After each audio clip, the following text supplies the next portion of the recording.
ابراہیم حیدری town کے chairman Nazir Ahmad Bhutto نے 18 اکتوبر کے شہداء کو خراج عقیدت پیش کرنے کے لیے شیرپا کالونی کے قبرستان میں مدفون شہداء جیالوں شہید بلال، شہید بابو بدرالزمان، شہید عالم خان اور دیگر شہداء کی قبروں پر حاضری دی اور پھولوں کی چادر اڑائی اور دعا کی۔ اس موقع پر ٹاؤن چیئرمین نذیر بھٹو نے میڈیا سے گفتگو کرتے ہوئے کہا کہ کارساز دھماکے کے المناک سانحہ کو 16 برس بیت گئے۔ سانحہ میں شہید ہونے والے کارکنوں کو سلام پیش کرنے کے لیے ان کی قبروں پر حاضری دی ہے اور شہداء کے ورثاء سے ملاقات کر کے انہیں عظیم شہادت پر خراج عقیدت پیش کی ہے۔ نذیر بھٹو نے کہا کہ ہم شہداء کو کبھی نہیں بھول سکتے۔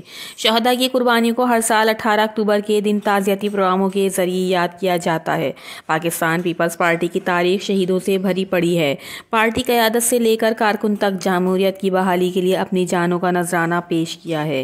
ٹاؤن چیئرمین نذیر احمد بھٹو نے کہا کہ 16 سال قبل 18 اکتوبر کو شہید بے نظیر بھٹو جلا وطنی ختم کر کے وطن واپس آ رہی تھیں کہ شاہراہ فیصل پر لاکھوں لوگوں نے شاندار استقبال کیا جو کہ دشمنی کی آنکھ میں کانٹوں کی طرح چبھنے لگا۔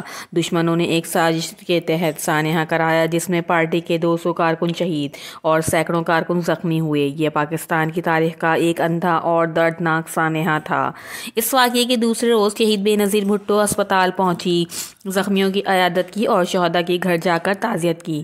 شہید بیوی اپنے ساتھیوں اور کارکنوں سے بے پناہ محبت کرتی تھیں۔ اس المناک سانحہ سے شہید بیوی کو بہت تکلیف اور دکھ پہنچا۔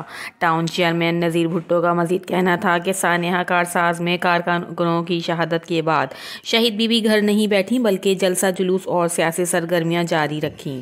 دشمنوں کا خیال تھا کہ سانحے کے بعد بیوی خوفزدہ ہو کر چپ ہو جائیں گی، لیکن ایک دلیر باپ کی بیٹی نے اپنے شہید والد کی طرح دشمنوں کو منہ توڑ جواب دیتے ہوئے سیاسی جدوجہد جاری رکھی جس کی وجہ سے وہ 27 دسمبر کو شہید ہو گئیں۔ اس موقع پر ٹاؤن ممبران سیف کامل، علی گجر، یوسی چیئرمین عمران یوسف زئی، پارٹی رہنماؤں یوسف کھٹک، اورنگزیب بخترین، اصل جان مروت، حاجی مثل خان اور دیگر کارکنان بھی موجود تھے۔